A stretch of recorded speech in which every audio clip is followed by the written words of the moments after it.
সলাতের গুরুত্ব সম্পর্কে ইনশাআল্লাহ সংক্ষিপ্ত পরিসরে আলোচনা করব। আমাদের শ্রদ্ধেয় sir professor doctor Mohammad Asadullah Al Ghalib স্যারের সলাতুর রাসূল বই থেকে, সেটার আলোকে এবং সলাতের কবুলযোগ্য সলাতের ব্যাপারে ইনশাআল্লাহ আরও কিছু তথ্য তুলে ধরার চেষ্টা করব। আল্লাহ রাব্বুল আলামিন কুরআনুল কারীমে অন্তত ৮২ জায়গায় সলাত সম্পর্কে আলোচনা করেছেন।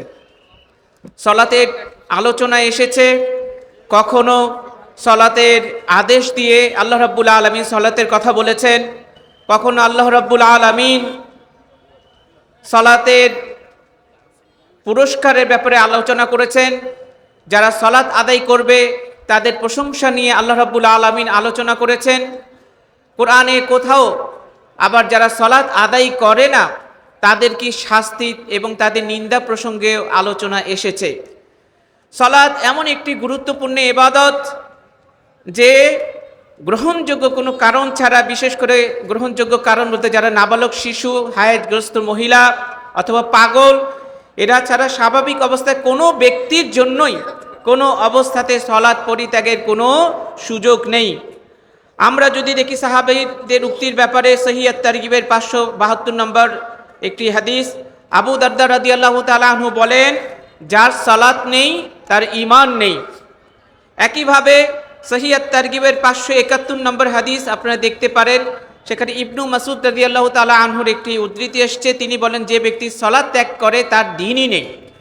তো সালাত অত্যন্ত গুরুত্বপূর্ণ একটি ইবাদত। আল্লাহ রাব্বুল আলামিন এই সালাতের নির্দেশ দিয়ে সূরা আল বাকারার 43 নম্বর আয়াতে আমাদেরকে বলেছেন, ওয়াকিমুস সালাহ, তোমরা সালাত কায়েম করো। সূরা বাকারার 238 নম্বর আয়াতে আল্লাহ আবার আমাদেরকে বলছেন, হাফিজু আলাস সালাত, তোমরা সালাতের হেফাজত করো। একইভাবে সূরা আল বাকারার 143 নম্বর আয়াতে আল্লাহ রাব্বুল আলামিন সালাতকে ঈমান হিসেবে অভিহিত করেছেন, অর্থাৎ সালাত মানে ঈমান। যেমন আয়াতে বলা হয়েছে, ওমা কানাল্লাহু লিইউদিআ ঈমানাকুম, আল্লাহ রাব্বুল আলামিন এমন নন যে তিনি তোমাদের ঈমানকে অর্থাৎ সালাতকে নষ্ট করবেন। তো সালাতের ব্যাপারে অসংখ্য আয়াত এসছে। যে ব্যক্তি সালাত আদায় করে সে সাকসেসফুল। আল্লাহ রাব্বুল আলামিন কুরআনুল কারীমে সূরা আল আলার 14 থেকে 15 নম্বর আয়াতে বলেছেন, ক্বাদ আফলাহা মান তাযাক্কা ওয়া যাকারা ইসমা রাব্বিহি ফাসাল্লা, সেই ব্যক্তি সফল কাম হয়ে গেছে যে সালাত আদায় করলো এবং কি করলো, যে ব্যক্তি নিজেকে পরিশুদ্ধ করে নিল এবং আল্লাহ রাব্বুল আলামিনের স্মরণে সালাত আদায় করলো।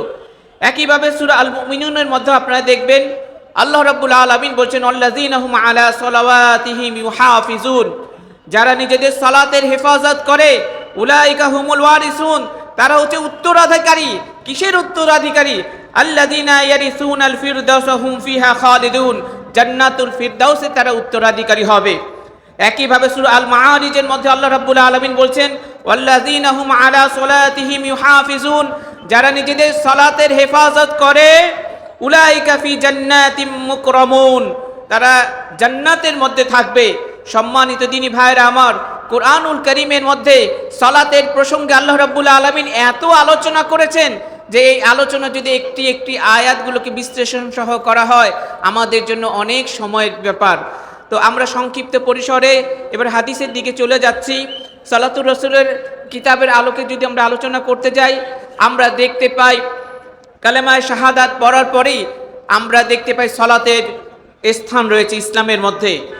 নবী করিম সাল্লাল্লাহু আলাইহি সাল্লাম বলেছেন, বুনিয়াল ইসলাম আলা খামসিন, ইসলাম 5টি স্তম্ভের উপর প্রতিষ্ঠিত। তার মধ্যে এক নম্বর হচ্ছে কালেমা শাহাদা, আর দ্বিতীয় স্থানে হচ্ছে as-সালাত, নামাজ। তো নামাজ কায়েম করা এটা ইসলামের দ্বিতীয় স্তম্ভ। বরং আমরা অন্য একটি হাদিসের মধ্যে দেখতে পাই যে কালেমা সালাতকে ইসলামের প্রধান স্তম্ভ হিসেবে অভিহিত করা হয়েছে। যেমন মিশকাতের হাদিস নম্বর 29, সেখানে বলা হয়েছে উমুদুহু as-সালাত, ইসলামের প্রধান স্তম্ভ হচ্ছে as-সালাত। আমরা জানি নবী করিম সাল্লাল্লাহু আলাইহি ওয়াসাল্লামকে মিরাজের রাত্রিতে যে কয়েকটি উপহার দেওয়া হয়েছে তার মধ্যে বড় উপহার হচ্ছে as-সালাত, 5 ওয়াক্ত সালাত। আল্লাহ রাব্বুল আলামিন আমাদের জন্য এটা হাদিয়া দিয়েছেন। আমরা দেখি ইসলামের মধ্যে এমন একটি গুরুত্ব ইবাদত সালাত যে 7 বছর বয়স থেকেই এই সালাত আদায়ের জন্য শিশুদেরকে অভ্যাস গড়ার নির্দেশ দেওয়া হয়েছে। নবী করিম সাল্লাল্লাহু আলাইহি সাল্লাম হাদিসের মধ্যে বলেছেন, যে হাদিসে সুনানে আবু দাউদের 495 নম্বর হাদিস, আল্লাহ রাসূল বলেছেন, মুরু আউলাদাকুম বিস-সালাত, তোমরা তোমাদের শিশুদেরকে সালাতের শিক্ষা দাও, আদেশ দাও। ওয়াহুম আবনা সাবঈ সিনিন, যখন তারা 7 বছর বয়সে হয় তখন থেকেই।